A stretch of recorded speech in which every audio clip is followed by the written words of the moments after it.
Isang magandang gabi po sa mga isa po sa atin.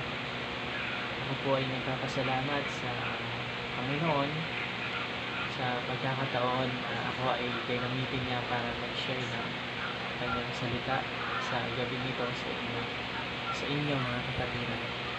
At syempre gusto ko rin pong magpasalamat dahil personally ako nakaranas din po ng kabutihan ng Panginoon hindi lang po sa akin but may family sa aming baby na si Baby Talia na siya yung tumulong sa amin na maging maayos ang lahat. So sa gabi nito po gusto ko pong mag-share ng salita ng Panginoon na matatagpuan po sa unang Juan chapter 4 verse 7. Unang Juan po chapter 4 verse 7. Sabi po niya, "Dear friends, let us love one another, for love comes from God. Everyone who loves has been born of God and knows God." So binigyan ko po ng title yung devotion po natin sa gabi nito na may title na Apat na Paraan to Choose Love in Difficulties. May apat po na paraan para tayo ay umibig sa panahon na nating difficulties. Kung titingnan po natin yung mga nangyayari po ngayon, ito yung event beyond our control. Wala na sa control natin, wala na sa sariling kakayahan natin, wala na sa yaman natin, hindi na natin kaya. And para bang wala nang pag-asa, wala na tayong nakikitang pag-asa. But pwede tayong pumili paano tayo tutugon sa mga nangyayari po sa atin. In the midst of our circumstances sa buhay natin, we can choose.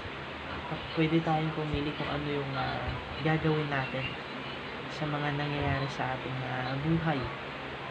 Ang mahalaga, kahit na po tayo ay nasa gitna ng mga pangyayaring ito, we can choose how we treat others.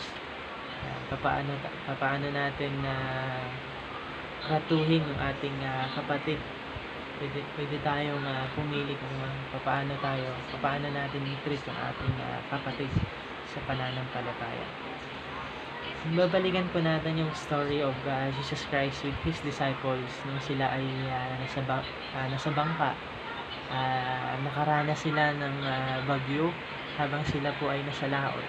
And the disciples ay takot na takot kung saan nakikita nila yung sitwasyon na walang pag-asa, wala nang pag-asa makaligtas. But then Jesus Christ Himself ay pinatigil niya yung bagyo na kung saan nagdulot ng takot sa kanyang mga alagad.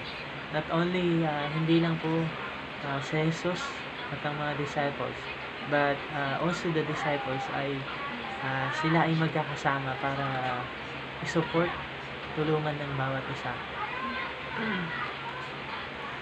So sabi po sa John chapter 13 verse 34, "Love each other just as I have loved you. If you love each other, everyone will know that you are my disciples." Yan. Ang pagpapakita daw po ng pag-ibig natin sa kapwa natin, sa kapatid natin, ay pagpapakita na tayo ay mga alagad ng Panginoon. Yan. So, meron po kong apat na point na gusto ko pong i-share sa inyo. And nawa ay makatulong sa atin na tayo ay mas lumago pa sa ating pananampalataya sa Panginoon. Yung unang point is encourage one another.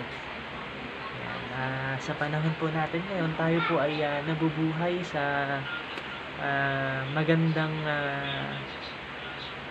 panahon kung saan napakadali na ang communication. Na kahit yung mahal natin sa buhay o yung kapamilya natin ay mapunta sa malayong lugar, napakadali na lang na kontakin o tawagan o makausap. Kung ikukumpara po natin sa panahon noon, ay napakahirap, pero sa panahon natin ngayon napakadali na. Just type lang, text, call, at marami pang iba na pwede natin gamitin para makontak natin yung ating kapatid, makausap natin yung ating kapatid na nangangailangan ng tulong. And hindi man natin makasama physically, hindi natin mahawakan, hindi natin matapik yung kapatid natin dahil nga sa sitwasyon natin ngayon, pwede naman natin siyang tawagan, pwede natin siyang i-text or even makausap sa internet. So yun po yung mga paraan na pwede natin gamitin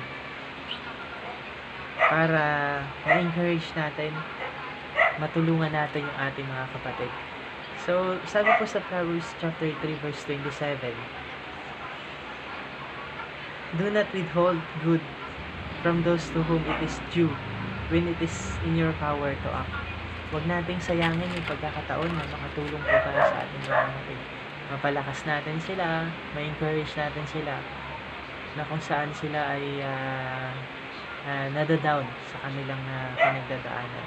So yun po yung unang point, that encourage one another. Yung pangalawa po is support each other.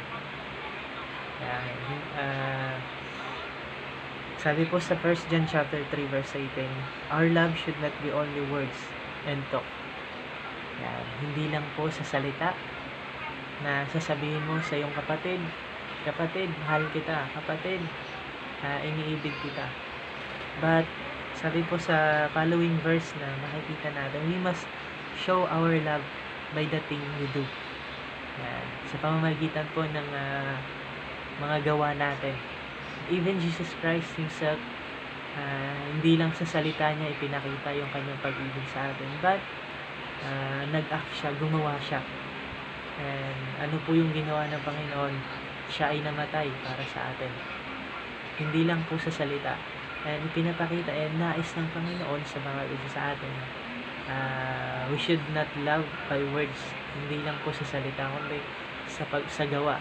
And nais po ng Panginoon na suportahan natin ang bawat isa.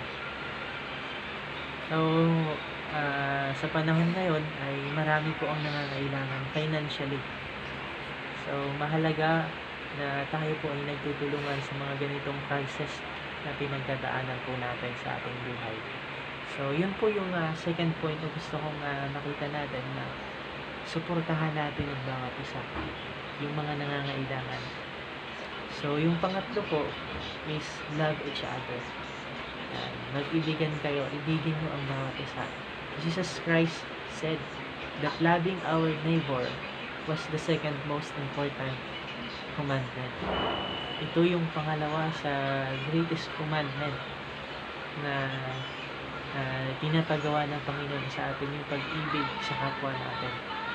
Though sa atin may mga time po na parang ang hirap magmahal ng kapwa, na parang hindi ka ibig-ibig. So paano po natin ipakita yung pag-ibig na to na sinasabi ng Panginoon sa atin, na ibigin natin ang ating kapwa sa mga ganitong pagkakataon na tayo ay nasusubok. But sinasabi ng Panginoon na mag-ibigan kayo.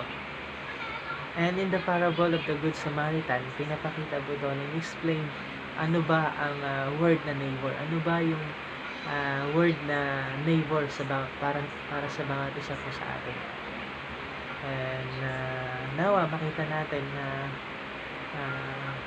sa mga ganitong pagkakataon, sa ganitong crisis na pinagdadaanan natin, ay masumpungan tayo na iniibig natin ang bawat isa.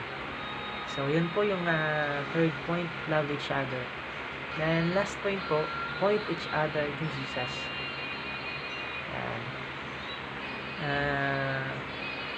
Pwede nating ipalakasin, pwede nating matulungan ang bawat isa sa pamamagitan ng pag-akay natin sa Kanya papunta sa Panginoon. Kung siya man po ay natatakot, kung siya man po ay nahihirapan na, andito tayo, gagamitin tayo ng Panginoon para palakasin siya, ilapit siya sa Panginoon. So, sabi po niya, si Jesus lang po ang makapagpapatigil ng storm sa mga buhay po natin. Ano-ano po ba yung mga storm na pinagdadaanan po natin sa mga oras na ito? Jesus Christ, lumapit lang po tayo sa ating Panginoon. Pero nasa sa atin po how we remind each other of God's promises. Paano po natin i-remind yung ating mga kapatiran sa mga pangako ng Panginoon na pwede nating panghawakan kapag tayo po ay nasa trying times o yung word na beyond our control, wala na sa control natin. So, gusto ko lang po i-share yung verse na simula pa nung maliit ako. Ito na po yung pinanghawakan ko and one of my favorite verse, si Jeremiah 33:3. Sabi po niya, kung tatawag ka sa akin, tutugunin kita at ipahayag ko sa iyo ang mga bagay na may waga na hindi mo naunawaan. So, kayo po, ano po yung mga pangako ng Panginoon na pinanghahawakan ninyo na kung saan man kayo mapunta, ano man ang napagdadaanan ninyo, ay napapalakas kayo ng pangako na ito ng Panginoon. So, yun po yung last point na point each other to Jesus. And sabi niya pa, to pray one another.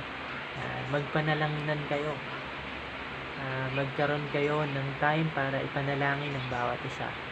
And ito naman po yung pinakakailangan po natin, ang panalangin o yung prayer ng bawat isa po sa atin. Pwede natin gawin ang mga bagay na ito. Mga bagay na ito na makakatulong sa ating mga kapatiran na sila ay ma-lift up. Tatandaan po natin bilang pagtatapos po ng devotion na ito, anuman po yung mga pinagdadaanan natin, tayo po ay magkakasama.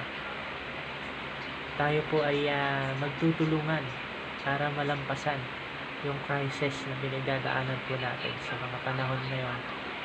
And bilang body of Christ, ipakita natin na nagkakaisa tayo, nagsasama-sama tayo bilang mananampalataya sa ating Panginoon. So, yun po yung aking short na message sa bawat isa sa atin. Nawa ay makatulong, mag-bless tayo, mapalakas po tayo sa ating paglilingkod sa ating Panginoon. So, tayo po ay mag-pray sa gabing ito. Gusto kong i-lead ang prayers. Tayo po ay manalangin. Dakilang Diyos na makapangyarihan sa lahat, ipapasalamat po kami sa pagkakataong ito na kami ay makapagpanalangin sa inyo, mailapit sa inyo, Panginoon, ang aming nasa loob, Panginoon. Dalangin po namin, Panginoon, sa oras po na ito, na ang mga kapatiran po namin, ang bawat isa sa amin, Panginoon, ay dumadanas, Panginoon, ng pagsubok, crisis, Panginoon, sa panahon ngayon. Pero naniniwala kami, Panginoon, kayo lamang ang Diyos na makakatulong sa amin. Sa panahon, Panginoon, ng iyong journey sa mundong ito, pinakita mo, Panginoon, yung mga miracle na nagawa ninyo. And sa panahon ngayon, Panginoon, ay gagawa kayo ng himala, Panginoon, sa aming mga buhay. And we're praying, Panginoon, patuloy kaming magpapalakasan sa bawat isa. Patuloy namin maipakita, Panginoon, ang aming pag-ibig sa isa't isa, pag-encourage sa isa't isa, pagsuporta sa isa't isa, Panginoon, pag-ibig sa isa't isa, paglapit, Panginoon, ng bawat isa sa inyo. Salamat, Panginoon, sa gabing ito. I-bless mo ang mga kapatiran, ang lahat, Panginoon. Patuloy na kayo ang maitaas at nadakila sa aming mga buhay. Ito po ang aming dalangin sa pangalan ng Jesus. Amen. Magandang gabi po at God bless sa bawat isa sa atin.